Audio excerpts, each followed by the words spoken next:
स्वागत है आप सभी का हमारे चैनल पर। और सबसे पहले निवेदन है कि संपूर्ण जानकारी के लिए आप वीडियो को अंत तक देखें और अगर चैनल को सब्सक्राइब नहीं किया हुआ है तो करें, क्योंकि जो दैनिक जानकारी, जो रूटीन की जानकारी होती है तो उससे ताकि उससे वंचित ना रहें। आज की वीडियो के माध्यम से हम मकर संक्रांति के बारे में चर्चा करेंगे। मकर संक्रांति, जैसा कि सभी लोग जानते हैं कि जनवरी मास में प्रायः 14 तारीख को पड़ने वाली 14 जनवरी को पड़ने वाली संक्रांति जो है मकर संक्रांति का हमारे धर्म में बड़ा विशेष महत्व होता है। वैसे तो प्रत्येक महीने संक्रांति होती है। संक्रांति का मतलब ये होता है कि सूर्य का किसी अन्य राशि में संचार करना, संक्रमण करना संक्रांति कहलाता है। संक्रमण जो होता है वो संक्रांति होती है। जब भगवान सूर्य प्रत्येक महीना राशि परिवर्तित करते हैं, राशि बदलते हैं, तो उसे ही संक्रांति कहा जाता है। अब इसमें वैसे तो हर महीने की संक्रांति हमारे लिए बहुत महत्वपूर्ण होती है, लेकिन जो बहुत ही खास है वो एक मकर संक्रांति है और एक वैशाख में पड़ने वाली मेष संक्रांति। तो मकर संक्रांति 14 जनवरी को और मेष की संक्रांति 13 या 14 अप्रैल को। मकर संक्रांति क्यों महत्वपूर्ण है, इसके पीछे क्या तथ्य हैं, क्यों मनाई जाती है, क्या करना चाहिए, ये सारी चीज़ें इससे संबंधित जो है हम आपको वीडियो के माध्यम से बताएंगे। मकर संक्रांति के दिन भगवान भास्कर सूर्य देव जो है अपने पुत्र शनि की राशि में प्रवेश करते हैं, मकर राशि में प्रवेश करते हैं। और इस दिन के पीछे कई सारी चीज़ें ऐसी हैं, कई सारे ऐसे तथ्य हैं। सबसे पहला ये है कि इस दिन सूर्य देव जो है उत्तरायण हो जाते हैं। तो हमारे धर्म में एक वर्ष में 2 अयन होते हैं। एक होता है उत्तर अयन और दूसरा दक्षिण अयन। तो उत्तरायण जो होता है वो देवताओं का दिन होता है और दक्षिणायन जो होता है वो दैत्यों की रात्रि होती है। तो उत्तरायण जो 6 महीने की अवधि उत्तरायण होती है वो मकर संक्रांति से लेकर के कर्क संक्रांति तक चलती है। तो उत्तरायण के समयावधि की देवता भी प्रशंसा करते हैं। महाभारत काल में भीष्म पितामह ने 6 मास तक प्रतीक्षा की थी अपने प्राण त्यागने के लिए कि जब उत्तरायण होगा, उत्तरायण का सूर्य होगा, तब मैं प्राण त्यागूंगा ताकि स्वर्ग की प्राप्ति हो। तो सबसे पहली चीज़ यही है कि आज के दिन से सूर्य देवता भगवान भास्कर जो है उत्तरायण हो जाते हैं और देवताओं का दिन प्रारंभ हो जाता है। और इसी दिन से शुभ विवाह मांगलिक कार्य भी प्रारंभ हो जाते हैं।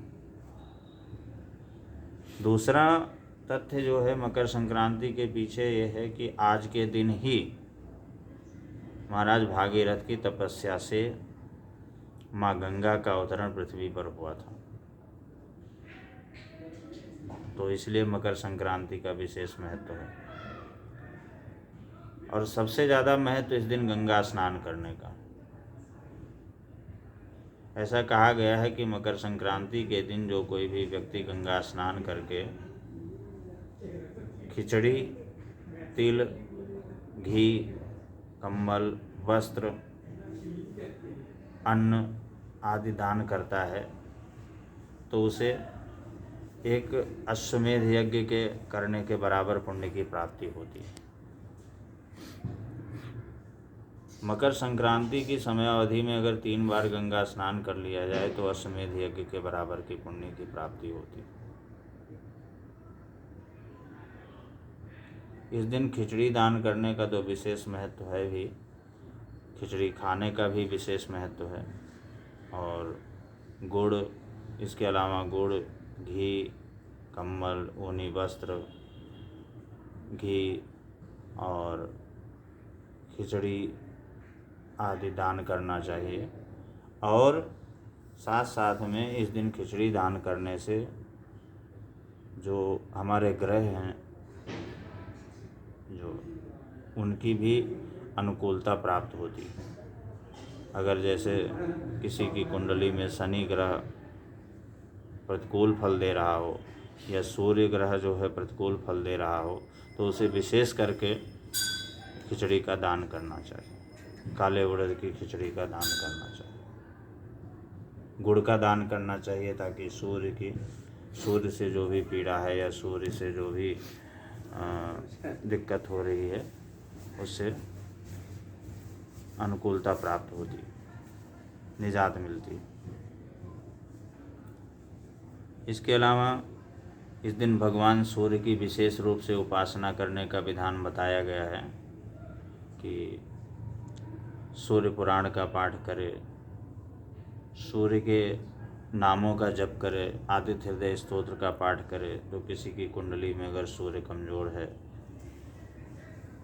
या संतान की दिक्कत है, संतान का अभाव है, तो इस दिन उसे विशेष रूप से महाराज सूर्य भगवान की उपासना करनी चाहिए, क्योंकि जब सूर्य मकर राशि में जाते हैं तो बहुत बलवान होते हैं, ऐसा कहा गया है प्राकृतिक रूप से। तो इसलिए इस दिन सूर्य की भी उपासना करनी चाहिए।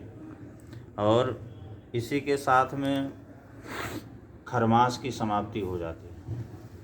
हमारे पूरे वर्ष में 2 बार खरमास की समयावधि होती है, जो 14 दिसंबर से 14 जनवरी और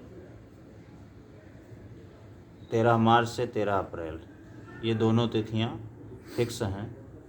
इस समयावधि में प्रत्येक वर्ष में 2 बार खरमास लगता है। और जब खरमास लगता है तो मांगलिक कार्य जैसे गृह प्रवेश, मुंडन, यज्ञोपवीत, विवाह आदि मांगलिक कार्य बंद हो जाते हैं। तो इस बार अब हम आपको ये बताना चाहेंगे कि इस बार संक्रांति को लेकर के थोड़ा सा भ्रम है कि किस दिन करना चाहिए। तो इस बार संक्रांति का जो प्रवेश हो रहा है वो रात्रि लगभग 8:45 बजे भगवान सूर्य मकर राशि में प्रवेश करेंगे, यानी संक्रांति जो लग रही है वो रात्रि लगभग 8:45 बजे लग रही है। लेकिन ऐसा विधान है, ज्योतिष शास्त्र का ऐसा मानना है, ज्योतिष का ऐसा वचन है कि संक्रांति लगने से 16 घड़ी पूर्व जो है पुण्यकाल प्रारंभ हो जाता है। तो इसलिए 14 तारीख को ही लगभग 2:20 के बाद, अपराह्न 2:20 के बाद में इसका पुण्यकाल प्रारंभ हो जाएगा। इसके अलावा चूँकि संक्रांति रात्रि में प्रवेश कर रही है, तो अगले दिन भी यानी 15 तारीख को भी संक्रांति मनाना उचित रहेगा। और अगर 14 तारीख को किया जाता है तो 2 बजे के बाद में इससे संबंधित दान करना, 2:20 के बाद में इससे संबंधित दान करना चाहिए। दोनों चीज़ें अपनी जगह पर उचित हैं, क्योंकि ज्योतिष में कहीं भी एक मत नहीं होता है।